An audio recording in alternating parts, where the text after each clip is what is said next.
Welcome everyone. Welcome to another day of Be Agile Scrum. Before we begin, uh, who all are here for the first time? You are attending this live session for the first time. Kindly unmute yourself.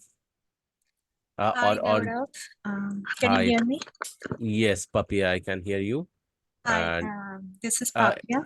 Yes. okay, Papia. Thank you for confirming. Anyone other than Papia who is attending Yes, the live this is session? Hari Agrawal. Hi, Can you Hari. hear me, sir? Yes, Hari, Yeah, I can hear you I'm too. joining after 2 months. Okay, so I can consider this as your day one live lecture, is it? Yes. Okay, fine. Fantastic. So let's start with the quick intro, Papia. So what you are going to introduce, from where you are connecting, Yeah, I'm your connecting from Atlanta, Georgia, and I've been living in US since 1.5 years now. And I mean, just after coming here, I started in a retail finance and customer service kind of associate as a.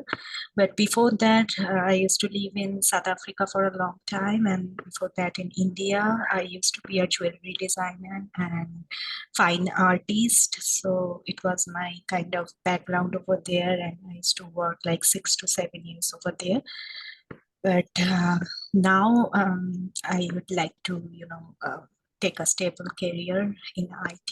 I'm completely from non-IT background, so yeah, it's for stability and for Sure. finance perspective as well. Yeah, Thank you so much, Papia, for sharing thank that.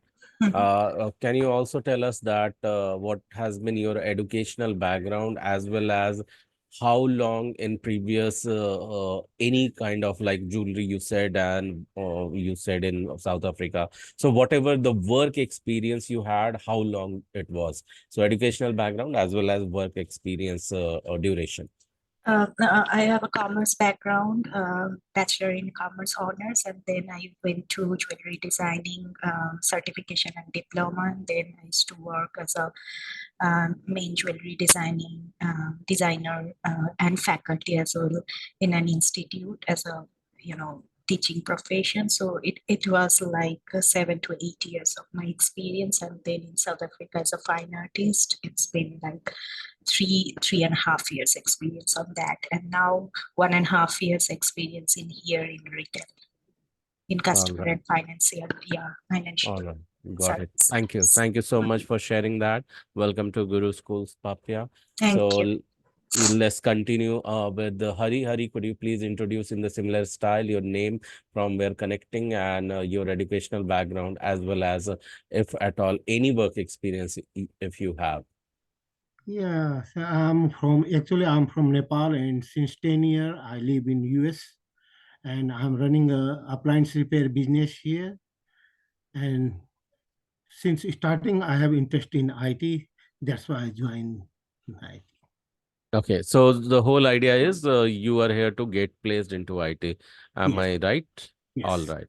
Okay, thank you so much. With this note, we'll continue further, and welcome to you all to this. Oh, Mahipal, this is your live session for the day one.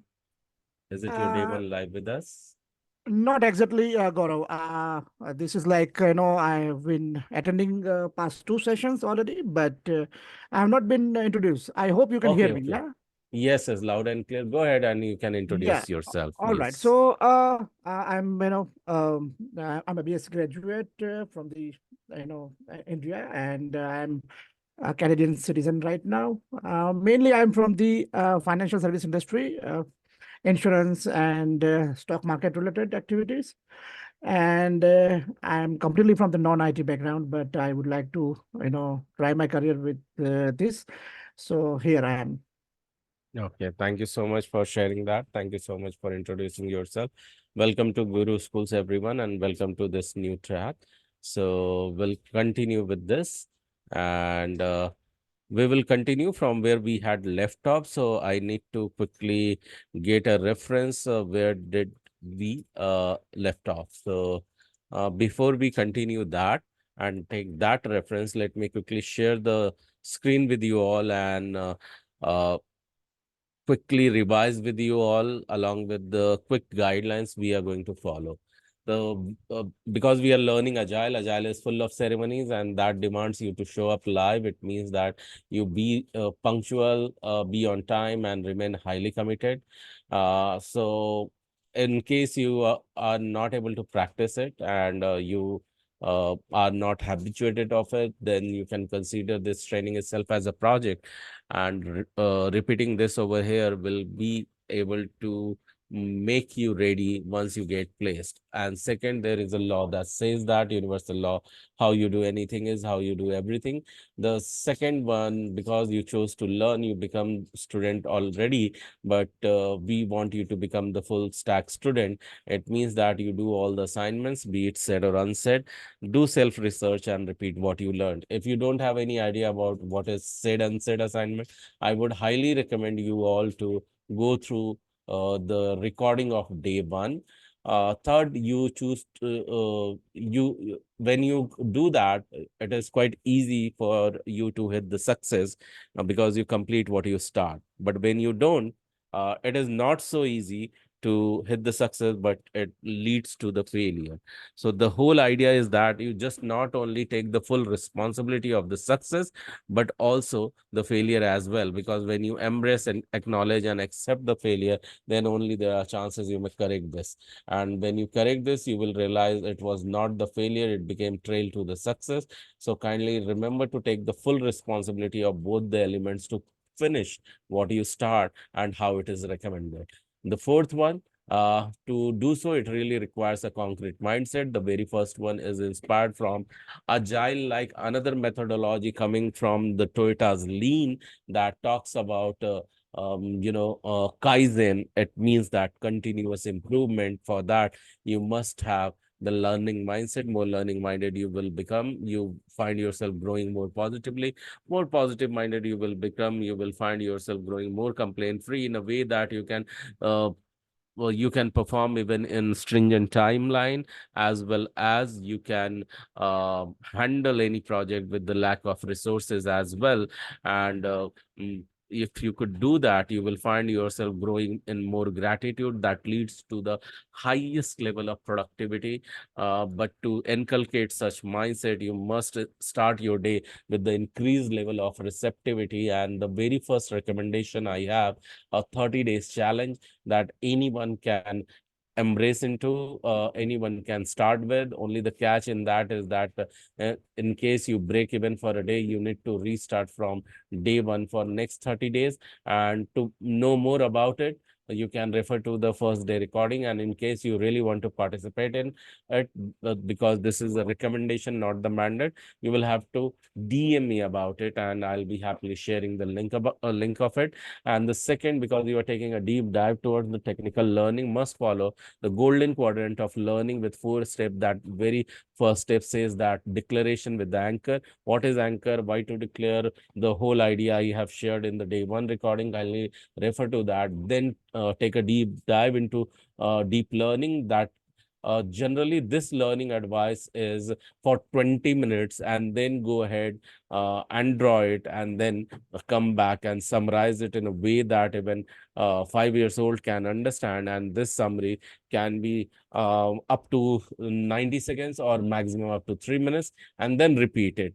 Repeat means you will repeat again from the declaration with the anchor, then again learning. So this has to be done for with the 20 minutes, for 20 minutes, and then gap of 5 minutes, again repeated. Likewise, then you will have the highest retention in your memory, and you will find yourself growing from novice as an expert, if you can do that and track it by your own self. So let's get started with the declaration with the anchor as a first step, and take a deep dive to the deep learning by declaring the selected statement on your screen. I believe you all can see the selected statement on your screen. Can you all see that? Can you unmute and say yes if you all are? So let's do it together. How? Thank you. So how you guys are going to do it? I'll be counting 1, 2, 3, and then clap. You will hear. You are going to do that as well. Then repeat after me once I finish reading this up in front of you. Let's repeat along with me. So let's start. 1, 2, 3, and clap and repeat. I'm a quick learner. I am a quick learner. What others can learn and master, What others Others can can learn learn and and master, I too can do that. I too can do I that. can do that. One more time with the new statement, a selected statement. 1, 2, 3, and clap and repeat because I'm an awesome learner. Because I Because am I'm an an awesome learner. Today's learning is going to be Today's This learning is learning going to be super duper easy. super duper easy to Super do. duper easy. super easy for me. Yes, it is going to be because you said so. And having said so, in case many of you have found it not doable and you could not do it because you found it a bit awkward, remember to follow the sixth code of honor that says that be the giver. Keeping ego away on the path of learning that makes you more spiritually grounded on the path of growth. Spiritually grounded means your happiness level increases and your happiness is today's new productivity. And have an when while you are growing, remember to give away. Why you need to give away what you want more of? It is said that when you want to give more of something, get more of something, you must start giving away portion of that thing. And for that very reason, because you are not here just for the learning but also to grow economically, to make more money, remember to do the charity, that is to give away at least 5% or 10% of your earning to the charity wherever you believe in. Or in case you are not earning, can you have the intention to do so? At least once you get placed, that you can give 5% or 10% of your earning to the causes wherever you believe in. Why? Because when you give, you grow. When you receive, you may survive. And I'm sure that you are not here just for the survival, but also to growth. So just don't give away for the sake of the growth, but also to inspire others in your surrounding. And while you do so, remember to appreciate what you do, what others do for you, and even something that does not happen in your favor, continue to do so, because this is the universal law that says that what you appreciate appreciates you back. Having said so, remember when we are going to how we are going to remain connected. Every Sunday we are meeting like today for the technical session at 10 p.m. EST. Monday again we will meet back for the technical session at 10 p.m. EST. Tuesday, you must and mandatorily attain RRP session, that is the reference ready resume preparation. The whole idea behind it that it enhances your visibility, credibility, as well as marketability. Wednesday, you choose the assignment, be it said or unsaid or both. Thursday, you will be again repeating the RRP session. Why it is mandatory to even repeat? The whole idea is until you get placed, you have to repeat, because it enhances your visibility, credibility, as well as marketability. Friday, you will be doing the assignment from the learning of Monday.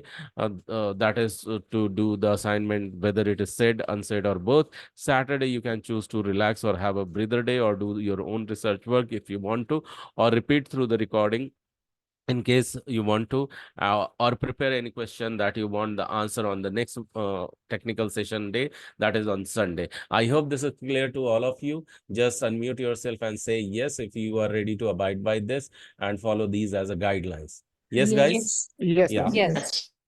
Thank you so much for your quick confirmation with this note. We'll continue further. And what I am going to do is that I'm going to quickly have a reference to know that where did I last leave you, and uh, allow me to take time to look at it. And I'm looking at it, guys. So just give me few seconds.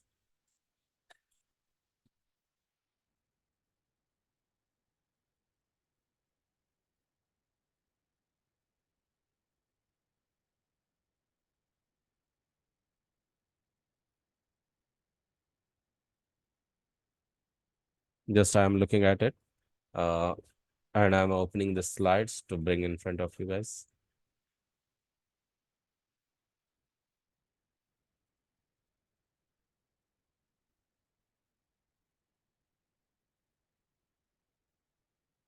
Okay, I have found it. We were learning about the tip of the iceberg that is for product owner, for product backlog management.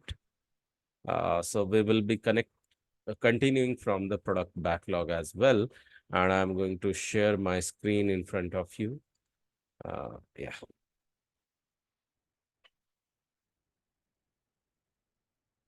Let me know once you can see my screen, guys. Can you all see that? Yes. Yeah, so this is the pictorial representation of product backlogs, how it is initially stacked. By now, I believe that everyone is well aware of product backlog. In case you are not well aware of, I would request you just wait for one or two session, and we will be transitioning very, very soon in the agile, not agile, sorry, business analysis, and there you will have more clarity about it for another 4 weeks. Then the prioritized item. What item, everyone? Prioritized item. Prioritized item from this list will be picked up for this meeting. What this meeting is, everyone? Where my mouse is? Yes, in planning. sprint planning meeting. And when it gets prioritized and it is taken up in this meeting, it becomes and called as what? Sprint backlog. Yes, and because you prioritize it and make the part of sprint planning, it becomes the sprint backlog. You start working on it day in day out. It means that you decide a duration, that how long you will work, how many days you will be working only on these items. You will work every day and participate in this 24 hours meeting. It means that daily it will work, but it even though it is showing up 24 hours, means daily activity are these, and there you need to come back and talk about this daily stand up, you can consider this as. And this entire duration, 20 days or say 10 days or say 5 days, these are the working days, will be called as sprint, whatever you decide. Okay, it's not like I am just reducing the total duration.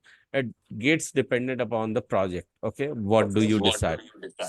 So every single day you will be working, next 24 hours you will be updating what has gone well. So there are further tips for the product log, for product backlog management. So I want someone to read the first three uh, bullet points for me, please. Just unmute yourself and start reading for me. Set priorities, keep the product backlog manageable, review the backlog Yeah. periodically. Period. Yes. So this review has to happen every after each period, means after every sprint, you can say. But it doesn't mean that only you will wait for sprint to get over. So in every duration or in every ceremony, you can choose to do so. As a product owner, you are knowing that which is coming up, which activity is coming up, and based on that, you can continue to set the priority and make sure that it is manageable. What does it mean? How a product backlog can be manageable? Do you have any idea? What do you think? How you can manage a product backlog when you find that backlog is manageable? Setting it according to the priorities. Okay, setting up according to the priorities. What else? Anyone else?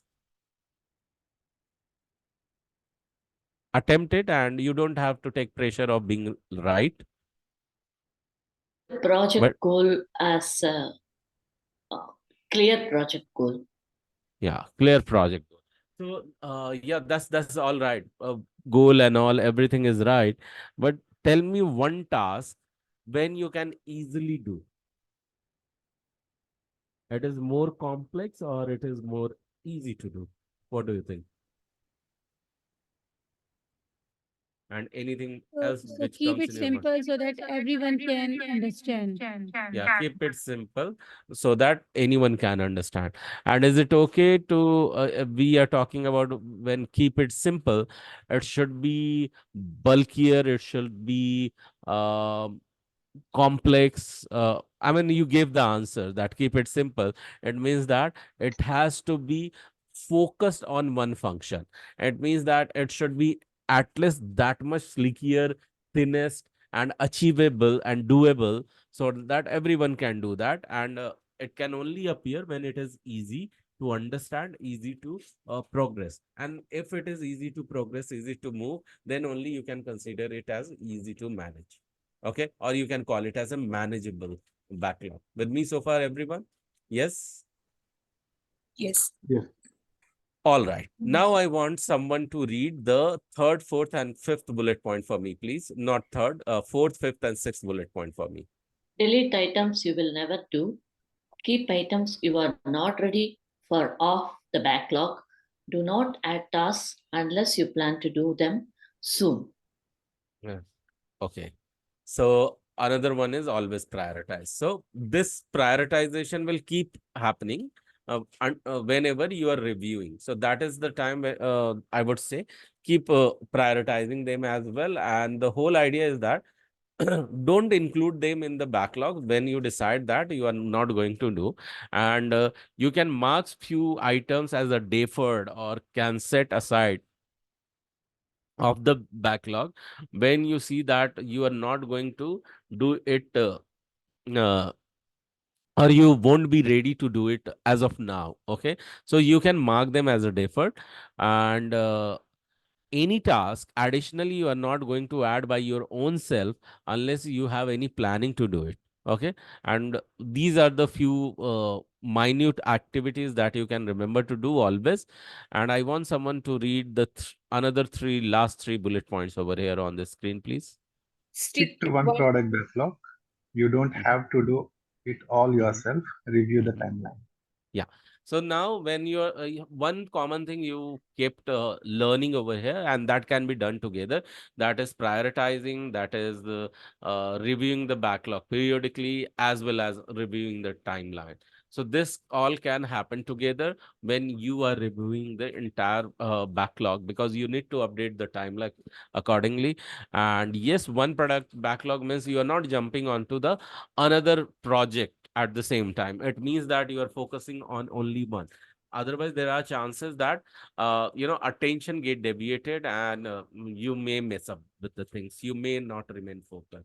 So, but also remember that these are the backlog items which you are updating. It doesn't say that you have to do them. It doesn't say that you have to do them all as well. So these are the guidelines you are preparing for the entire team to execute. What else? What else? I want someone to read the first three bullet points in this screen, please. Not everything has to be a user story. Know what is on your product backlog. Reorder the product backlog continuously. Yeah, thank you so much. So now you remember we were talking about definition of done, and with definition of done, I remember the assignments I have shared with you all. Yes, I did review each one of your assignment that you have submitted into the group.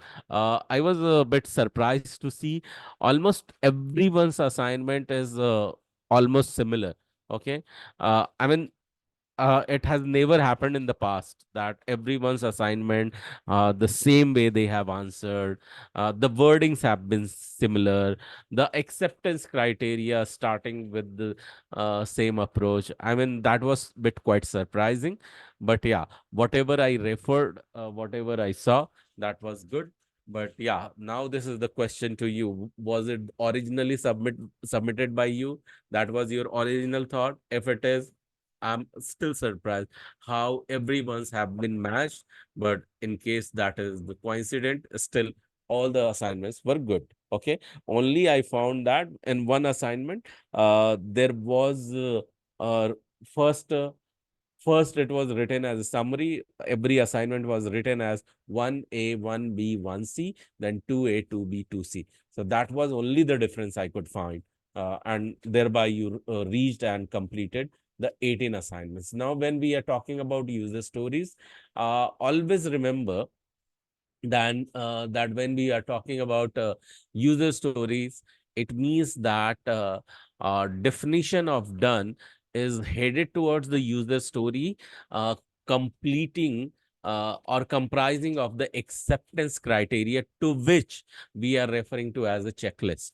Okay, so every backlog item will have the user story, but not everything has to be user story. Sometimes some backlog item will be dedicated towards some action item as well. Okay, so that you can definitely keep in your mind.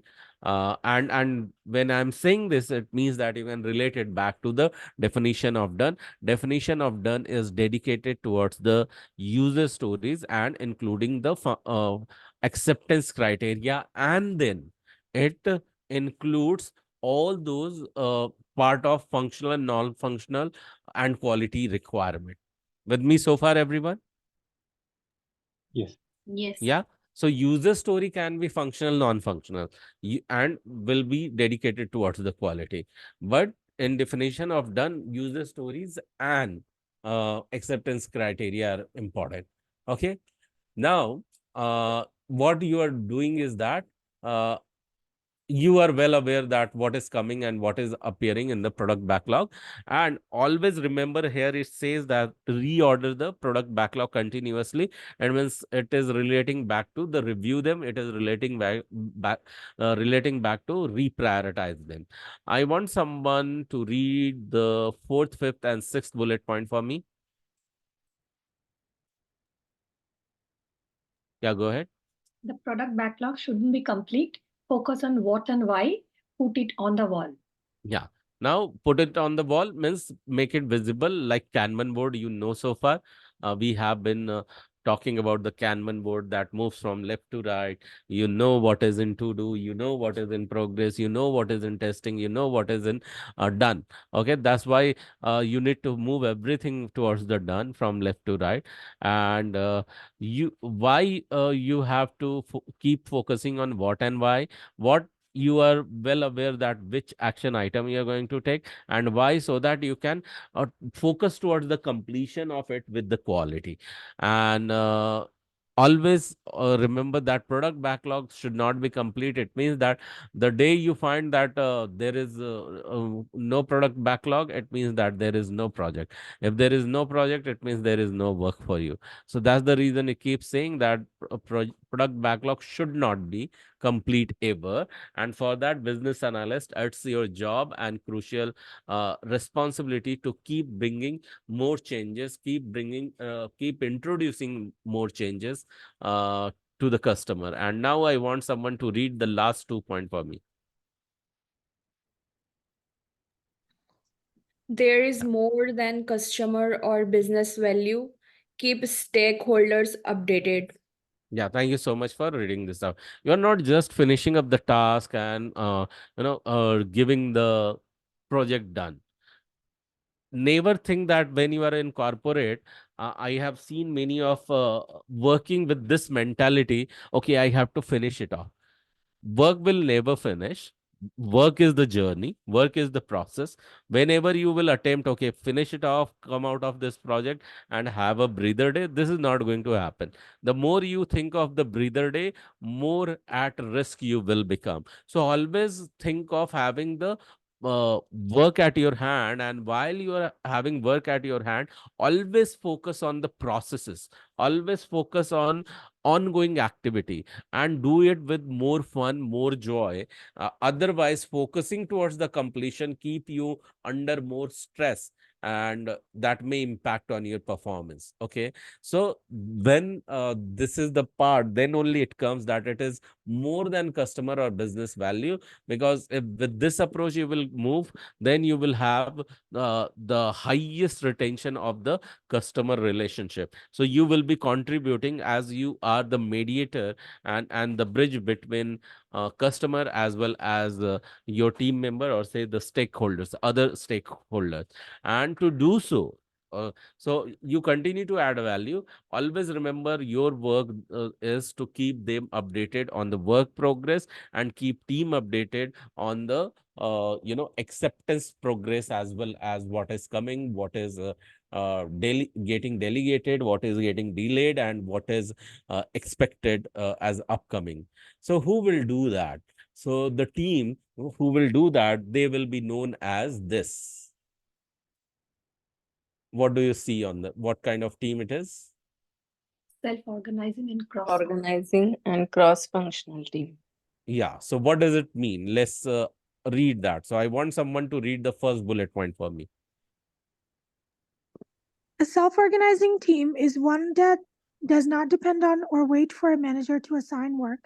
Instead, these teams fund their own work and manage the associated responsibilities and timelines. Yeah, thank you so much for reading this out.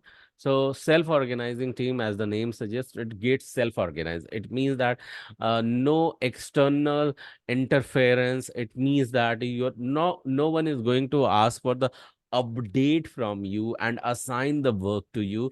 It is you yourself is the leader over here, choosing your task. It doesn't mean that once you choose a task and you will forget it and jump onto another task. It means that you choose a task, declare about it, and start working on it, and then keep everyone posted so that everyone will remain in the cadence and the rhythm and in the sync, and everyone will be doing their own task and remain committed to that. And when this is your moral responsibility to keep everyone posted that how your activities is going on, so that the dependency will remain in alignment. And you talk about your responsibility, and as per that your work will reflect upon the timelines. So your contribution is the project contribution, and your contribution affects the timelines as well. And that's the reason you need to be the leader in a way that you keep everyone posted, and then you will be called as a self-organizing team member. Okay, I want someone to read the second bullet point for me. Cross-functional teams include all competencies and domain knowledge without depending on others outside the team. All right, thank you so much for reading this out. So when we are talking about cross-functional, it means that everyone will have the all competency and domain knowledge, and there is no dependency. It means that you will find the business analyst, you will find as a means there are the pool of these resources of business analysts. There will be a so before you become the part of a project, you will be sitting with your own team, a group of the business analysts, with the group of QAs, with the group of testers, or with the group of coders, and from their product owner will be choosing you as a highest self-motivating individual and make a part of one group. Because you are coming from one function, you might be coming from another function, or you might be coming from the third function, and together you will be focusing on one project that makes you cross-functional. Is it clear, everyone? Yes, no, maybe? Yes. Okay, thank you so Can much you for quick repeat it confirmation. once, please? Okay, yeah, I said Thank that you. you can be a business analyst, you can be either coder, you can be a QA or tester. But before you become the part of the project, you will be sitting with the group of your own people. Eh, Before you become the part of any project, you will be sitting with the business analyst group if you are a business analyst.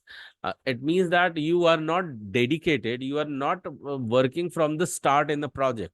No one, in fact.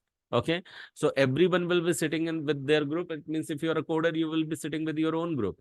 If you are a coder or you are a tester, you will be sitting with your own group. As a product owner, as a product owner, if I am product owner, I'll pick you as a contributor of business analyst for my project, or I may pick you as a business analyst or coder or tester to focus towards me. Means whoever you are, you will be becoming the part of the project as a coder or means business analyst or tester.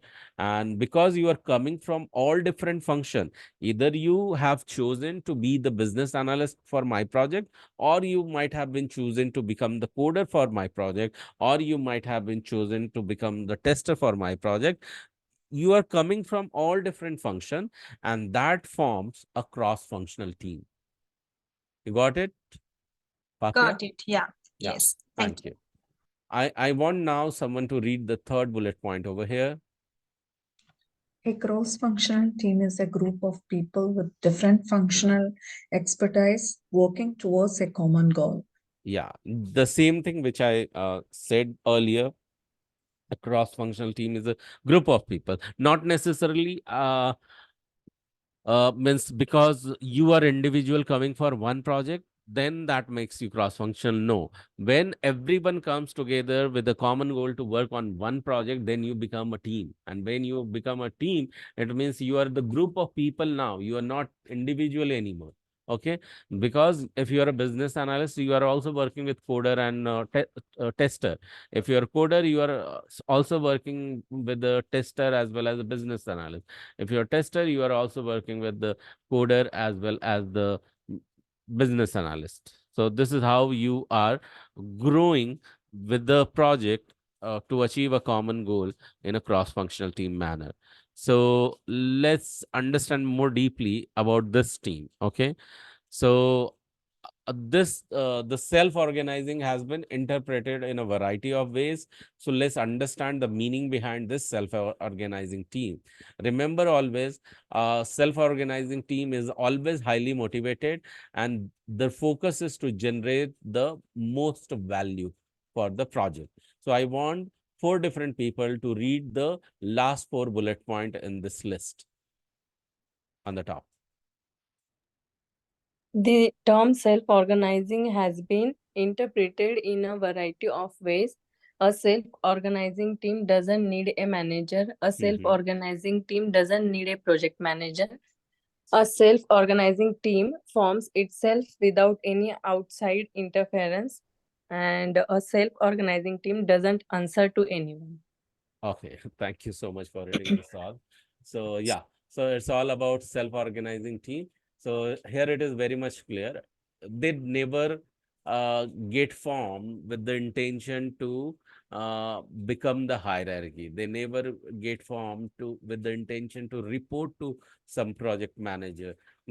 And this team will never be functioning in a way that someone will be coming and interfering you and interfering the team.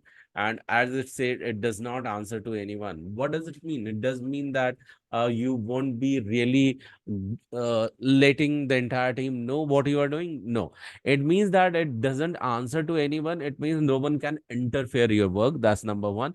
Number two is that you become the part of such a team where you know your responsibility and you can continue to contribute in that fashion. And as if manager is not there, if manager is not giving you tasks, it doesn't mean that you will be sitting blank. It doesn't mean you won't be contributing, thinking that someone is going to assign you work. No, you the moment you know that for what purpose you have come, your work gets started. Because you first you if you are assisting someone, you will get help from them that how you can contribute. If you don't have any clue, ask. Don't keep idle. So that things make you a self-organizing team. With me so far, everyone, and able to understand? Yes? I have a question. Yeah, go ahead, Papi. Yeah, so my question is there any development team lead kind of personality will be there, like managing the development team, the self-organizational team, Okay, or they're I their got you. own way? Yeah. I got you. So let's understand it in two ways. One, the answer is no, because everyone is a contributor. So you are directly working with the Scrum Master. Your work should continue to do. Of course, what happens, few talents we have. Okay. And with them, you can definitely take help. The way person X is thinking, not necessarily person Y will think if both are the coders. I'm giving you the example. Yes, Y can be the experienced person, might have worked in different type of project. X might have not. X is from the starting in one project itself, and he is contributing. Definitely, you can leverage his talent and skill for your personal mind opening. Okay, your personal personal thinking. Okay, or say to leverage his skill for contributing to your own functions as well. So this is one way. But as we are talking about the agile focuses on the speed and the faster delivery and on the quality. Then it means that it adapts multiple framework. Not necessarily it will only focus on Scrum. It may focus on Kanban as well. It may focus on Scrumban as well. So they may take some combination of the contributor, I may hire or take 3 coders, for example, or 3 business analysts in my project, in a way that one will form as a senior, and I may give some additional responsibility to senior, because I will be going with the uh, extreme programming method. That is the another framework that I can include, where I want everyone will review their work. So not everyone is needed to review their each other's work, but definitely I can give the responsibility to the one person who become the lead. Lead can be, it won't be officially lead, but he will be called as a contributor, even though he had been hired in the organization as a dev lead or BA lead, or say for example QA lead, but they might not be functioning as that person in a project. They will be contributor, but also to help the team, they can take the responsibility of reviewing their peers work, okay, and thereby confirming to product owner, I have looked at their work and it has got the quality in it. He may conveys the same thing to product owner. So these offline offline responsibility I can definitely shoulder upon to the dev lead, yet not calling them as a dev lead. So this is second approach. Third approach is that I, even though hire as a dev lead or be a lead, I will make sure one lead, one such person who is the senior most person, and I have multiple such team, will mark them as a or make them as a scrum master itself as a team. So some companies do that. They will hire such a skill or talent, they make them scrum master, and they will ask them, okay, you are the scrum master, you will be contributing as well, okay, but towards the reviewing the activities and working towards the bringing all the user story in the sequence, or grooming these user stories. And also there are the various approaches on which we will. As such, answering to your question, Papia, there won't be any lead functioning. Lead will be there, but they won't appear as they are the lead. Okay? Got They it. may Thank you be so there. much for the Yeah. clarification. Thank you. Yes, you're welcome. Thank you so much. So I want now to wait a second. Yeah, you got it. Let's move further. And I want 4 different people to read these 4 bullet points. 4 different people will be reading 4 different bullet points. Yeah, go ahead with the first one. Cross-functional team has access to all the skills necessary to effectively deliver value to customer. Okay. So as it says, cross-functional team has access to all the skills necessary to effectively deliver value to the customer. So you are not completing the work. Your focus is to deliver the value to the customer. Always keep in mind, think of the values. Now I want someone to read the second bullet point for me. Unmute yourself and read it, please. A cross-functional team does not have to consist of all generalistics. Yeah. Okay, so there are 2 methods, 2 concepts. Either you are the general practitioner or the special practitioner. So everyone is a specialized contributor. So it does not have any generalist who will be thinking like in a general term. You have to be the expert in the domains. Okay, so generalist will never be part of any product. So you have to upskill yourself all the time. I want someone to read the third bullet point. Cross-functional team also does not have to consist of all specialists.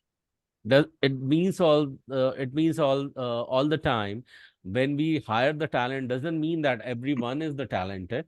I want see more talent, more highly skilled talent means more budget. Okay, when it comes to more budget, it means that more expenses. Not necessarily I'll be running behind the only specialist. Even if some normal contributor is there, I can think of that. My focus is not to just hire the generalist or the specialist. I want to hire the contributor, because contributor, generalist may not work, specialist may not work, but a contributor will always perform. So think of the contributor who can add the value. I want someone to read the last bullet point for me, please. You will generally find that a cross-functional team consists of a mix of people who have some knowledge about a lot of different areas and others who are stronger in one area but are willing to help out in other areas where needed and when they can. Yes, thank you so much for reading this out. As a product owner, you should be knowing your team is consisting of what all the talent, but at the same time, make sure that you are hiring only the contributor and the performer. You are not hiring anyone who is coming and sitting and wondering and yet getting paid. No, I want contributor who is thinker, who wants to contribute and who wants to grow. Okay, so any questions so far, guys? Otherwise it is self-explanatory and easy to understand. Yeah, if no, can continue further. Let me quickly check with Prerna if she wants to take ahead the next slide. Prerna, you're there? Do you want to take this one?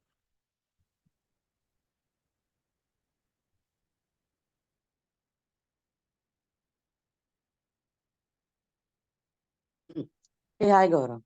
Yeah. Give me a second. Yeah. I'll start.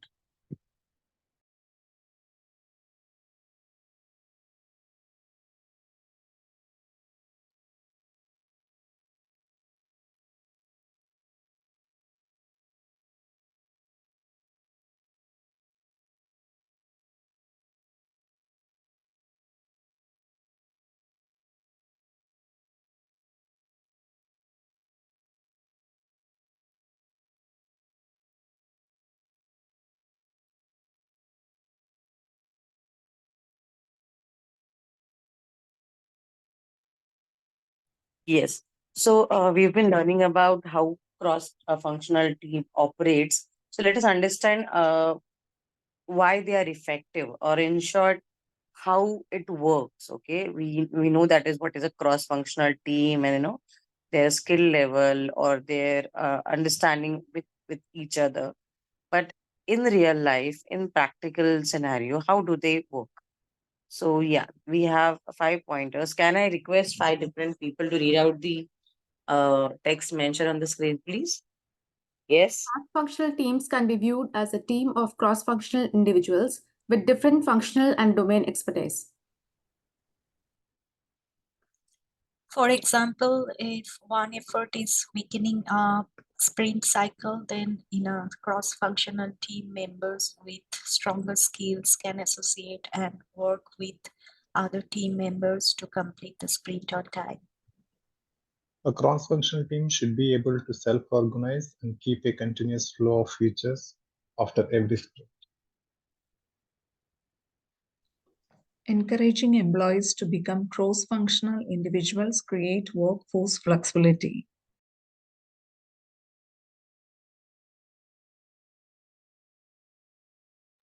Expertise in one area and shallow experience across the board help in lowering defects and speed up cycle time. Yeah. Someone is reading about last point. Yeah, expertise in one area and shallow experience across the board help in lowering defects and speed up cycle time. Absolutely right. Yeah. Thank you for reading it out. So what it says is that this team comprises of people or resources or employees with different functional and different domain expertise. Now, what is a different functional and different domain expertise? That simply means, like, how we used to do group study during our school college days, and everybody who was in the group, that we had ensured that some or the other person was good in a particular subject, and they would teach that subject to someone, the entire group. Like, for example, I loved maths, so algebra I would teach, like, to the group of whatever the friends or the team. Somebody is good in science or biology, so they would teach that. Somebody is good in say languages, English or Sanskrit, so they would teach that. So same way, we have people or employees who are good in functional understanding. Like, functional understanding of agile or that particular domain, maybe insurance, banking, HR, any domain that they're working on, and they should also be of different skills. So here, when we say skills, that means somebody would be a tester, somebody would be a developer, somebody is one resource is I would say business analyst, one resource is a technical architect, who designs the entire system and stuff like that. So in case you have any doubts in between, please feel free to ask. I'll just continue my explanation. Second point says that during the sprint, see, imagine, like in a sprint, maybe for whatever reason, if somebody is not available, somebody is not able to you know for whatever reason, personal health reasons, or somebody is not present, or their work is getting hampered for whatever reason of their absence, or maybe there are some technical challenges. So what happens in this scenario? As a team, you help each other out. Like what you do, so if somebody is weakening or somebody is not able to complete some work, then you as a team come together, you help them to resolve the issue, you guide them how to implement that, things like that. So this is how you actually work in a cross-functional environment, because you are there for each other. Like entire team works as one as a one, and they ensure that the ultimate goal, that is of achieving sprint goal, or else like to achieve the target that has been set to deliver, that is reached.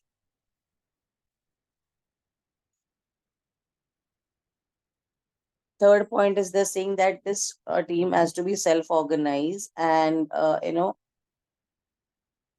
and keep the continuous flow of features after every sprint. So what do we understand by self-organized? Anybody can say this? Self-organized means, what do they understand? Yes, anything in your own words.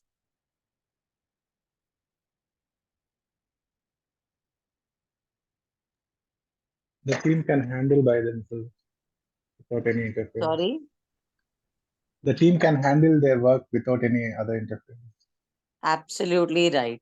Team can handle their work, team can handle themselves, like in case there are any conflicts, in case there is any misunderstanding, in case there are any doubts with respect to work.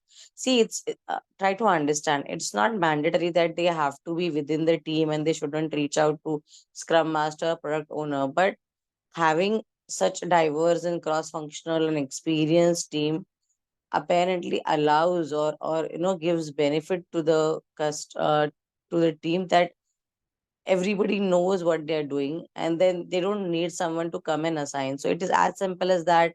When you're ensuring a toddler is studying, that time you have to be very careful, and you are completely doing micromanagement, like okay, sleeping line, slanting line, write A, write B. They're giving constant instructions and ensuring that they're working. But when a person who is maybe in board exams, or someone who is elderly, older, that in that case you don't have to do micromanagement. They know what they're studying. Yeah, that's the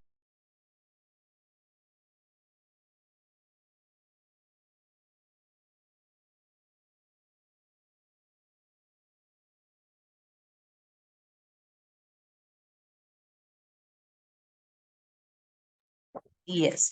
So next point is encouraging employees to become cross-functional individuals, create workflow flexibility. Now, this is a very practical point, and it happens in organizations. So generally, organizations or senior management encourages employees to be cross-functional. Cross-functional means, for example, if you are a developer and you're working on .NET, for example, you might have some trainings or cross-skill sessions wherein you'll also get trained in Java, or things like, or as a developer, you might also like to get trained in testing. So you are like, you have additional I would say features as a person or as a profile. So you can mention development as well as testing, and so you first of all, an employee's value increases because you have additional skill, and because you have such diverse skill, it's easier and faster to complete work. So if a developer is already working as a tester, so they know that once they are developed, they can have the test cases written, or they already have test cases in place, then they can just start testing the work what they have done. So it kind of overall fastens the entire development process or delivery process. Just try to understand from a business point. And the last point is,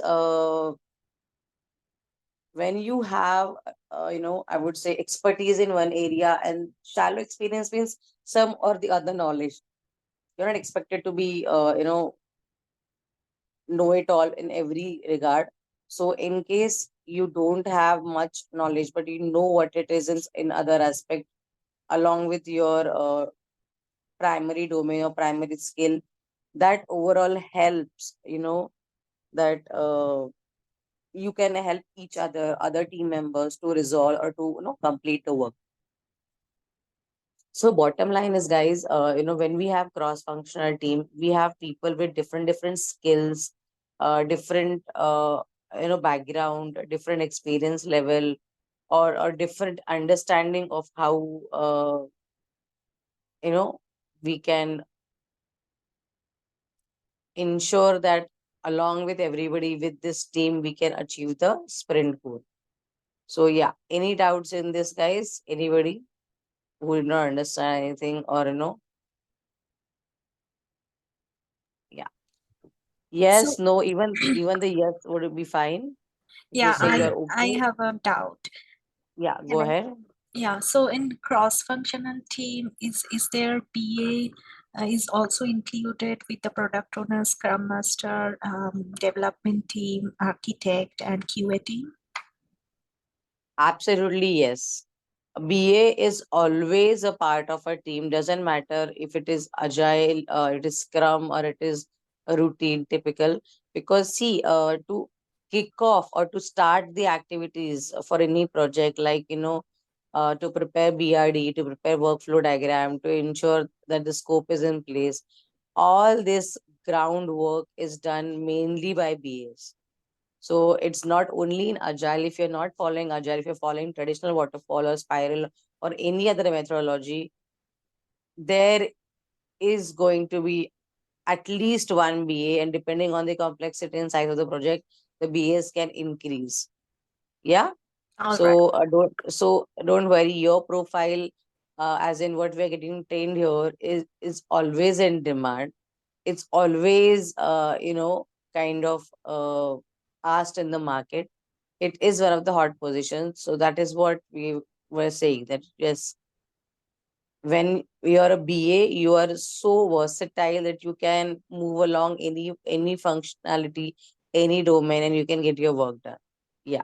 Thank you for asking the question. Thank you. Thank you. Anybody else?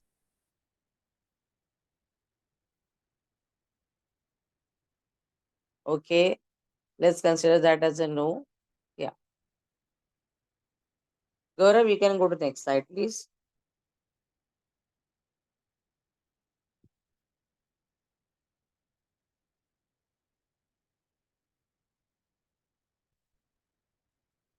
Super. So now we learned how they work, and now let us focus some of the the detail of how we manage. Guys, give me a second. Give me a second. Let me take a pause.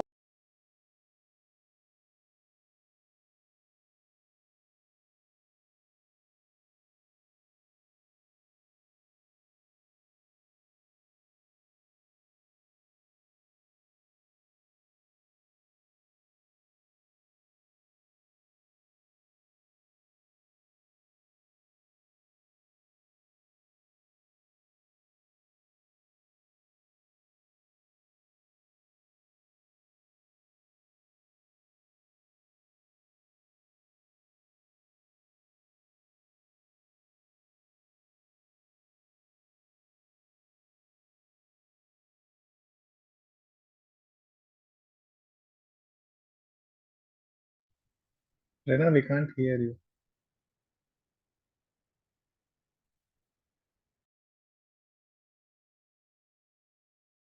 Yes, I'm back.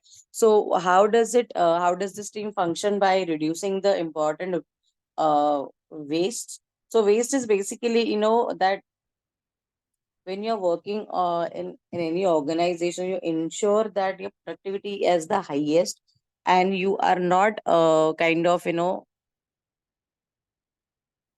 indulging in, or you are not getting trapped in any other uh, activities which would result in waste. Waste means, in a way, factors which will contribute towards less productivity. Now, let us understand what are the waste we are talking about here. First of all, when you have a cross-functional and highly, I would say, engaging or active team, your delays are kind of avoided. So how? Because team is very self-motivated, as they're very highly self-initiative taken, and they know what they're working on, so they just keep working on their tasks and complete on time, so there are no delays. Defects, yes, because we've learned that everybody is an expert in their own domain. They are functional expert, they know what they're working on. They are highly skilled, and because, see, this team we are talking or we are discussing about so much in detail because they do have such characteristics. Okay, they are so skilled, they are so good in their work that their overall productivity, their overall work is highly valued, and that results in ultimate, that's what we are learning, no existence of very less of wastages. So first we learn as delays, second is defects, because they work so well, they know their background, or they know their domain and functionality, and they're so good in their work. The defects or issues or bugs are minimized or kind of avoided, so which is a very good thing from development point of view. Third is partially done work. So see, we just learned in the earlier slide, even when some other team member is lacking, or there is some unavoidable situation, that's why their work is getting hampered, then you all as a team, as a cross functional team, come together and ensure that their work is also completed. So it might be like you take over their work, or you guide them, or you help them to complete the work faster, or you do it on your own if you're aware of their functionality and skill and task details. So in whichever way, you ensure that there is no partially done work. Everybody completes their work on time, as per delivery promised, as a promised delivery. Third is paperwork. So now paperwork is something, it's a very tricky question. So see, you might be asked in interview or overall that uh, in agile there is no paperwork. So tell me, it is right or wrong? In agile there is no paperwork. Yeah, this is a question for everyone. Is it true or false? Yes, anybody, everybody? I think it's false. Okay. What about others? I'll come back to you why you think false about it, but give me some time, for others to also answer. Yeah. One person says false. What about others? Yeah. False. False. Oh, everybody thinks false. Okay, that's interesting. Now elaborate why you think it's false. Well, why you think why you answered as false. So do you have any background or understanding about it?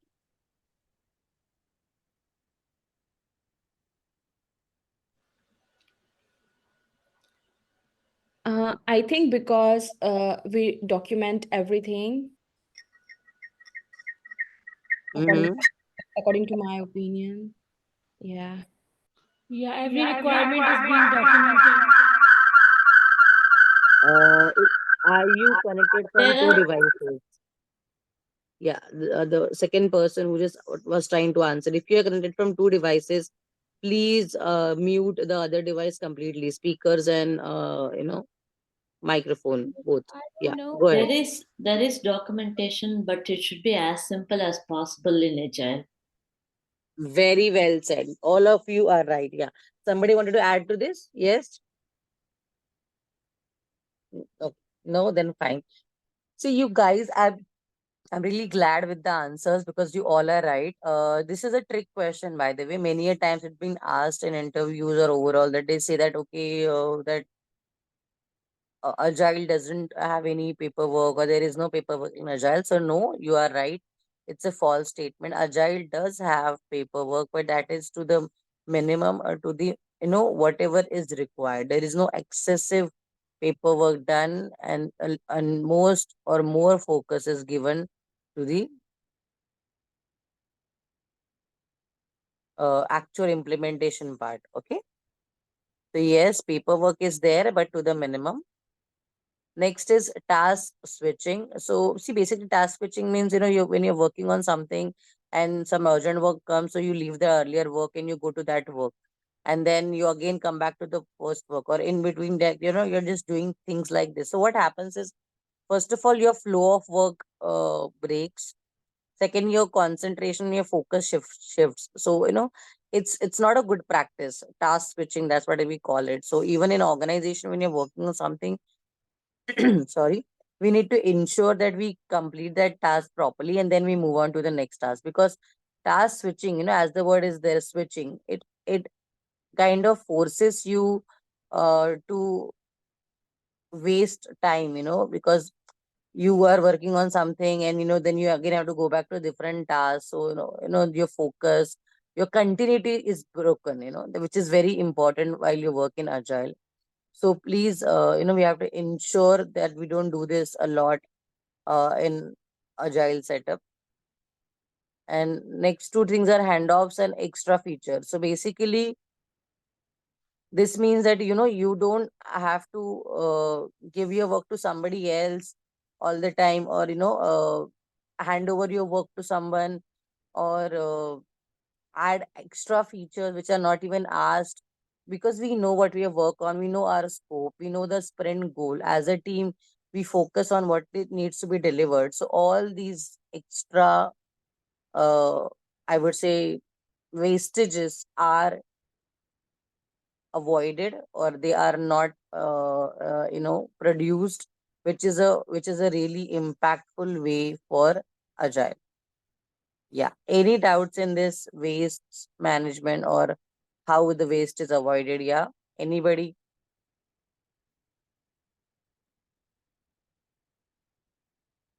I know it's really interesting and quite easy to understand as well. So yeah, if no doubts, we can go to the next slide. Yeah, Gaurav, we can move to next slide, please.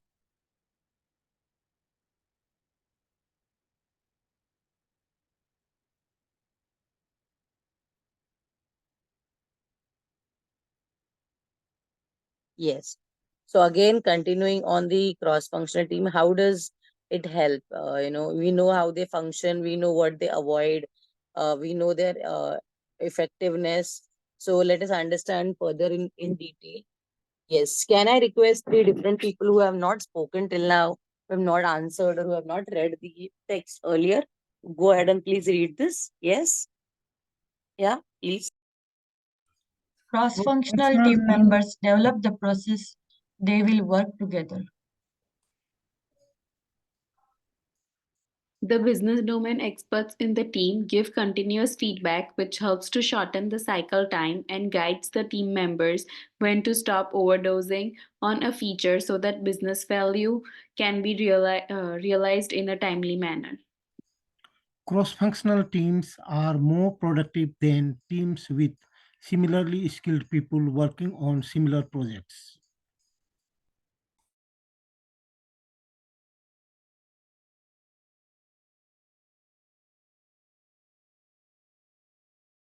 Yeah, thank you for reading it out. It's absolutely right. What is mentioned here is applicable to cross-functional team, that as a team, as an individual, as a team, they work together and, they kind of have their own way to ensure that their teamwork succeeds. Like, see, first of all, we have to accept the fact that they are the best in their field. Okay, so you're dealing with the expert or the best, so they know what they're working on, they know how their teamwork should be carried on, they know how the task should be aligned or distributed, and they know how to do the delivery. So that is what it is mentioned. So they, as a team, they come together and they develop together. Second is,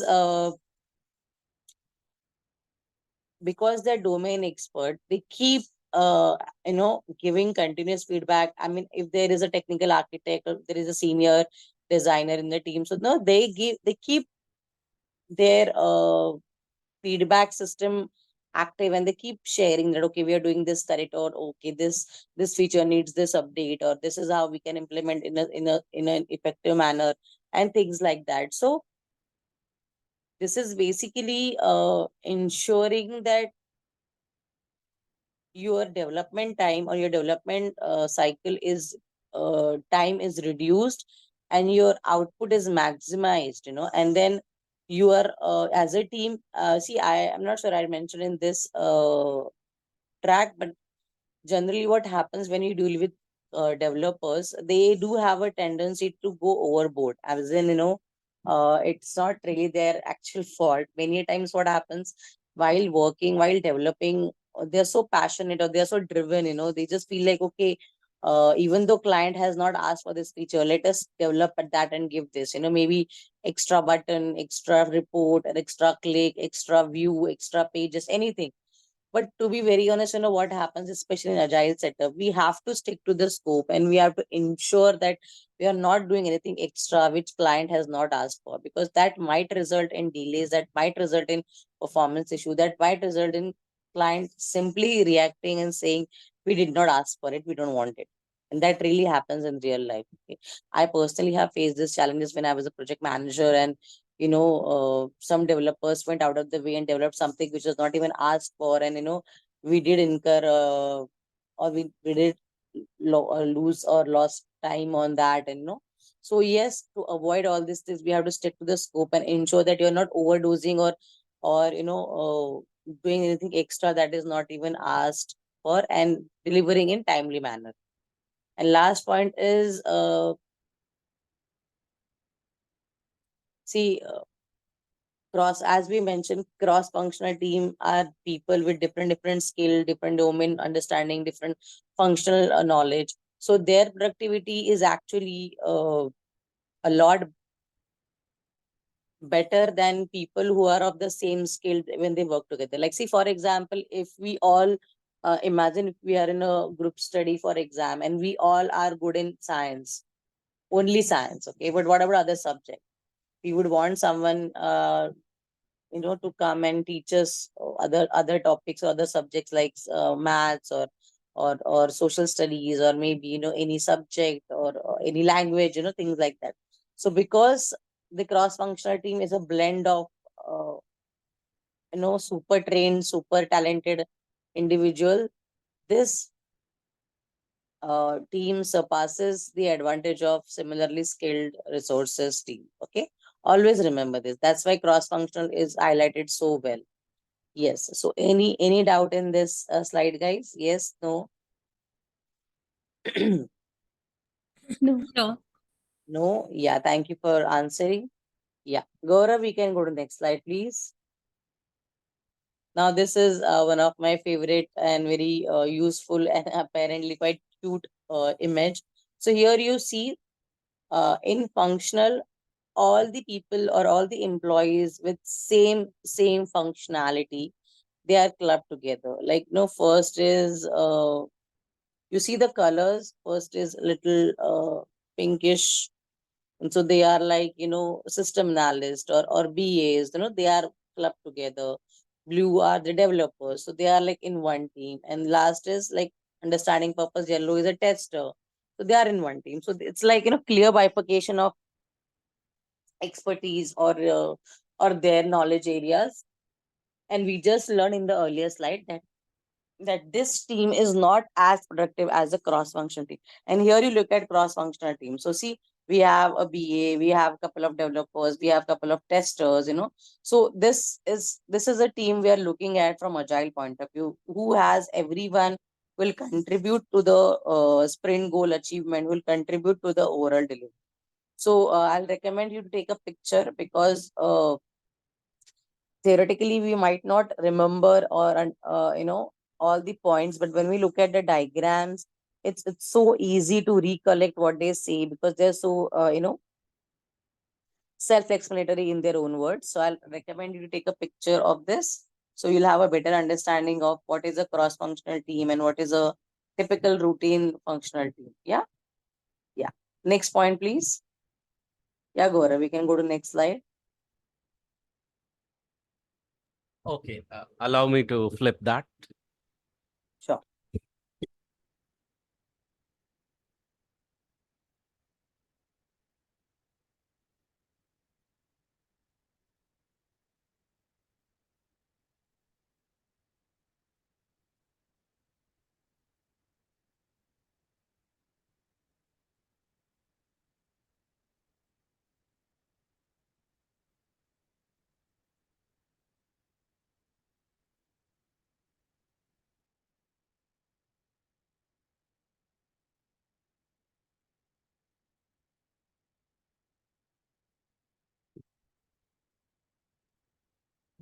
Yeah, Gaurav, we are on the same slide yet.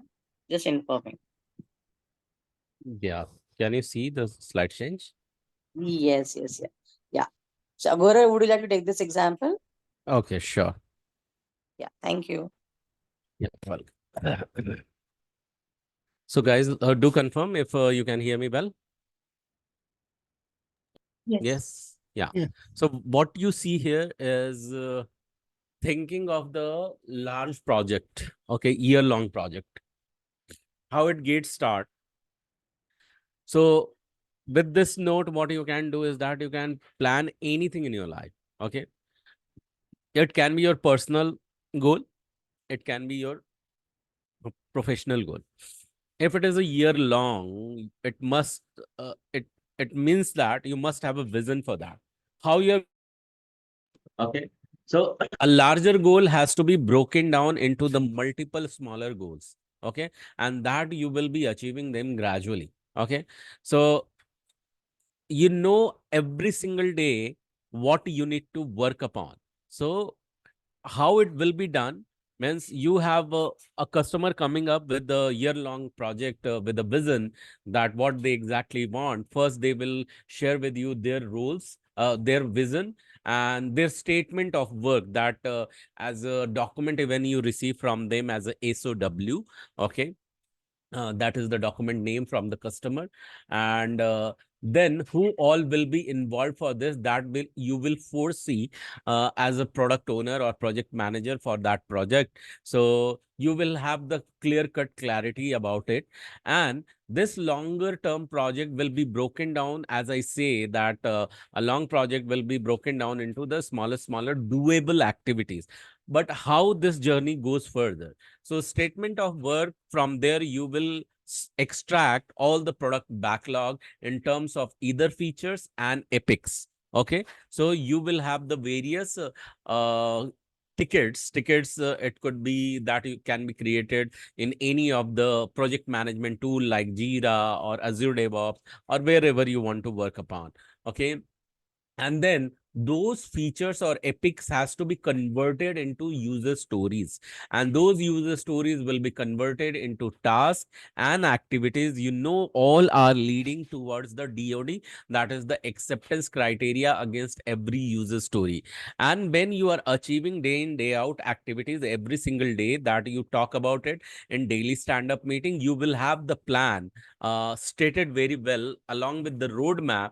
And in the roadmap you will be forecasting all the release date depending upon your sprint. You have already decided how long it is going to be. Say for example, your sprint is 2 weeks long. It means that after every 10 days it will be iterated. There will be, after 10 days, there will be new sprint coming up, and after every iteration, there will be one release to the customer. Okay, so this is how you have designed from vision to daily stand-up, or say from daily stand-up up to the vision, the objective you are completing. But where all it will start, first you get the tentative idea from your team, but you go in detail against every user story that will get formed against every features and epics under the sprint planning meeting.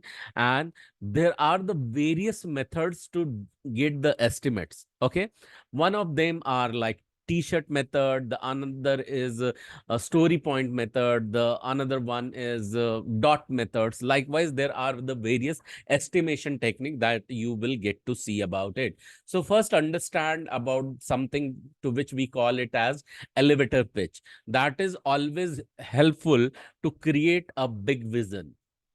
So elevator pitch is useful for creating what, everyone? Big vision. So we will look at it and try to work upon it. So first we look at it that simplest way to vision here. But before we get into that, let's understand 5 levels of agile planning, how it goes. So this is just like a onion. Here you see in product vision, you are very much clear with what to be done, who will do, why it has to be done, when it has to be done, what are the assumption and constraints, so that you have the clarity. Against that, you will plan a roadmap, means what all the release dates, times, themes, features, feature set, and the development approach you are going to decide, and what objective you are going to fulfill against the roadmap. And against every roadmap with the release date, release planning will happen, means in every release how much iteration would be there. So you can decide in one release, you can give the two sprints work. Okay, you will know the team capacity, who will be available, when they will be available, how many user stories, what are the priorities of it, what are the total estimation, and against user story definition of done. You will get to know about it during the release planning itself. Then the iteration will get planned against every user stories that will get converted into task. You will have the clarity with the definition of done in more detail with the help of business analysts, what all the level of effort will be required, and everyone is committed towards their task. And every single day they will be talking about this in the daily stand-up or daily planning, daily scrum meeting. That is, what did I do yesterday, what they are going to do today, and what is blocking them. So that will happen with the 5 levels of agile planning. Now let's talk about the vision. Simplest way to capture is, I want 2 different people to read these 2 bullet points for me. The simplest way to capture your vision is to use the elevator pitch format from Geoffrey Morris' template from Crossing the Chasm. Yeah. And someone please read the template for me.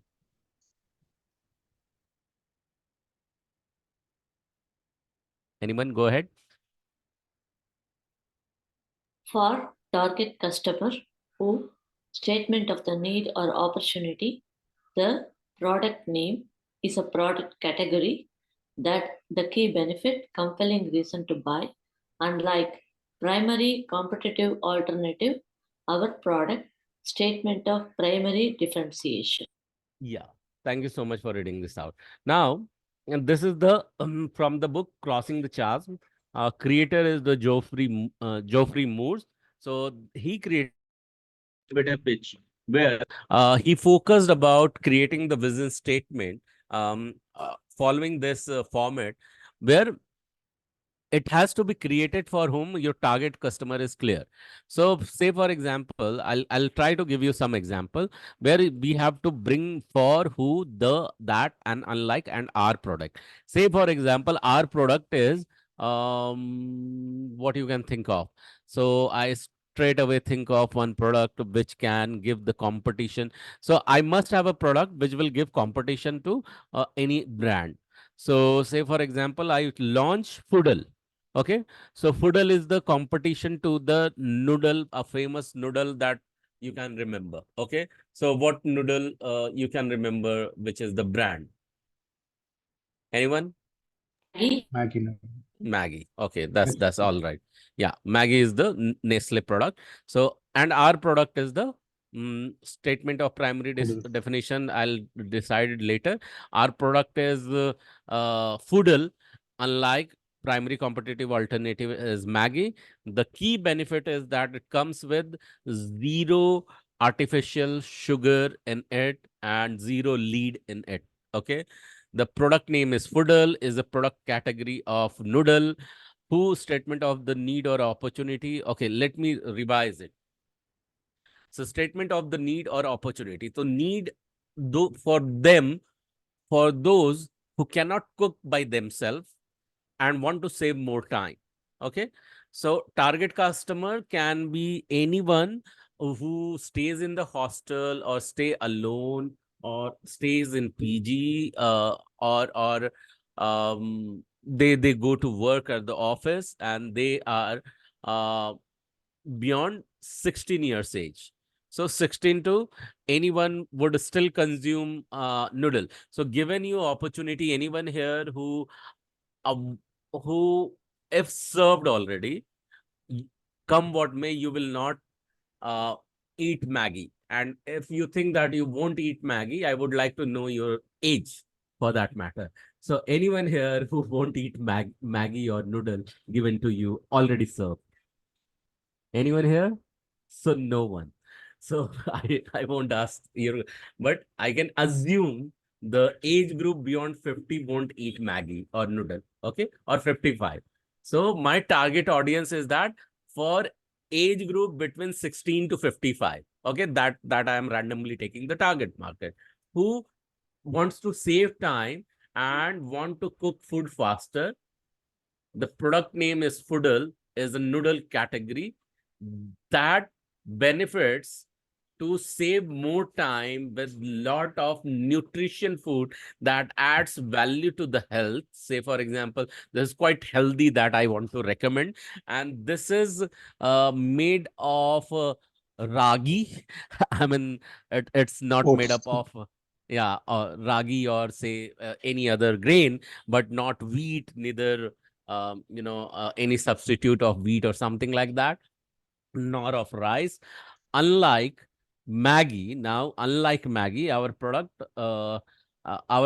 is high value nutrition food plus anyone in the age group 16 to 55 can consume, as well as no harm to the kids.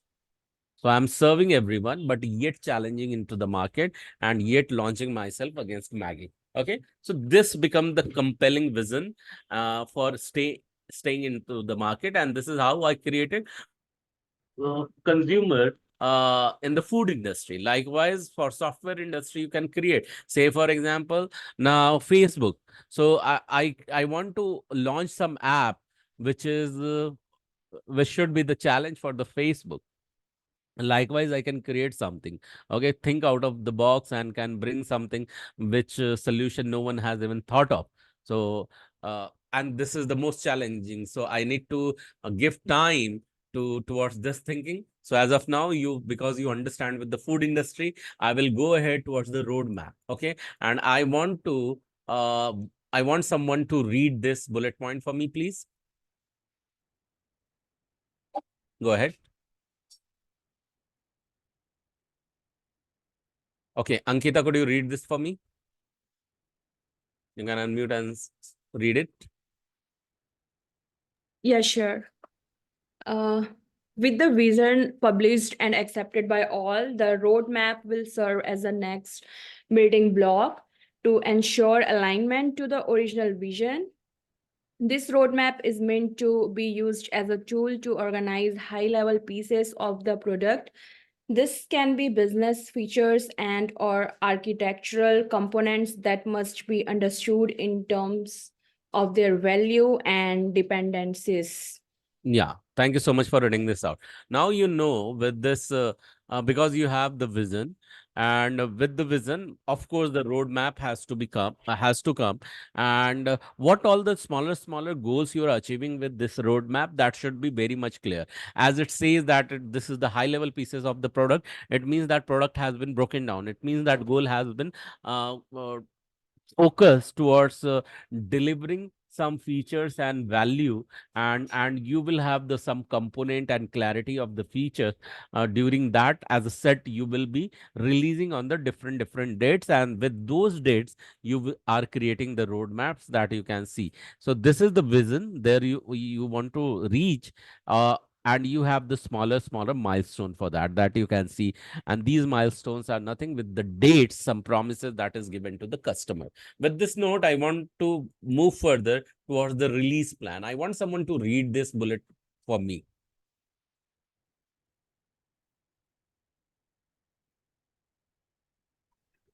Instead of writing detailed, I'll go on mute and you can. I think my voice is echo, right? Okay, the reason I could find that you are connected with the two devices. You will No, have I to. have not connected with two devices. I No, don't but know. I see. Somebody else can read. I can Okay. read. Yeah, go ahead. Instead of writing detailed requirements for the entire roadmap, the next level of planning only focuses on upcoming release, which corresponds to a quarter or whatever dimension used in your roadmap. The goal of the release is to produce a backlog of work that is represented by a list of user stories that are estimated, prioritized, and ordered. Yeah, thank you so much for reading this out. Releases means the various all release dates are announced, and how many sprints you are catering into this release. And with this note, you know that prioritized item and in order you have already estimated as a part of user story, you are ready to release them. So if you will look at it, this gets managed first, okay, then you plan it, then you have the dates against every release, then you control that it doesn't go beyond those dates, and you are always top of that. And after the testing, that is going to the customer, which is called as the deployment. So this is how your product gets planned for every single release, and it moves in each iteration, means every sprint cycle you are moving, means set of user stories will get planned, and yeah, will get planned, and then okay, I'll have to maximize this to read. Okay, it it gets understood into the planning meeting, then it gets planned when to achieve and get implemented. Once implemented, it gets tested with the development phase.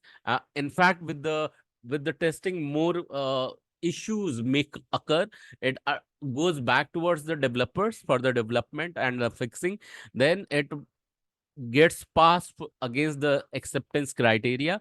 If everything is marked towards almost complete, then reviewed by the customer. If reviewed by the customer, then it gets deployed. Now the same thing will get repeated for the another set of the user stories, and with the another set of user story, and will continue to get repeated, and these repetitions will be referred as a iteration. What they are referred as, everyone? Iteration. It means that its start time is fixed, finish time is fixed. And for every iteration, this is going to be the same. And that's the reason this is called as a time box approach. All right. Okay, with this note, I don't want to go more in detail, because next day we will be user stories. You have known that how to be written. Okay, against user stories, you also write the acceptance criteria. In some of the industry, like user story, acceptance criteria will undergo certain format. So you can take a picture of this to refer it back. Acceptance criteria format which are encouraged to write, given when then, given given a bronze member flyer, when I travel up to 1,000 kilometers, then get 50% discount. Okay, so this is how in this format you can wrap up the thing. So tomorrow we will be talking more towards the different type of estimation. And with this note, I call it today. And now the time is for okay, my voice is also echoing. Is that everyone is finding it? My voice echoing? No. No. So Sonia, my voice is not echoing for No, others. no. What I could see, Sonia, you joined from two different devices. I could see your name appearing twice, and that's the reason. That could be the reason. Okay, so never mind. So Yeah, Gaurav, we just have, an update. We are overboard, so we are overrunning. Just an yeah. Yeah, FYI. yeah, Yeah. that's why I stopped the screen share. And yeah, this is the time for a quick attendance, and for that you need to go to the WhatsApp group, and there you need to just type how did you feel. Just don't tell that what did you learn, because that I'm expecting you to summarize in the video form as a part of unsaid assignment. Here you are going to tell that what did you feel after today's learning. Is your confidence boosting? Are you getting more clarity? Are you feeling that you are ready now? I want to understand your feeling about learning. Okay, so kindly drop that, and against that I'm going to take your attendance in my sheet. Thank you so much everyone for showing up, and we'll talk to you again tomorrow. And those who could not submit the assignment, you can submit. And I have watched everyone's assignment. I did not give individual marking because I found everyone's assignment is almost same. It doesn't mean that you will go back and try to be different. Whatever comes into the flow, only I want you to understand. I can recognize whether it has been duplicated, it is coming from original space or not. That's what I wanted to give you as a part of it. But yeah, review is there. Review happened, and I have reviewed each one of yours who have submitted. Thank you so much. Bye bye. We'll talk to you soon. Kindly drop your reviews. I mean your text into the WhatsApp group description. Thank you so much. Bye bye. Good night. Thank Thank you. you all. Thank you.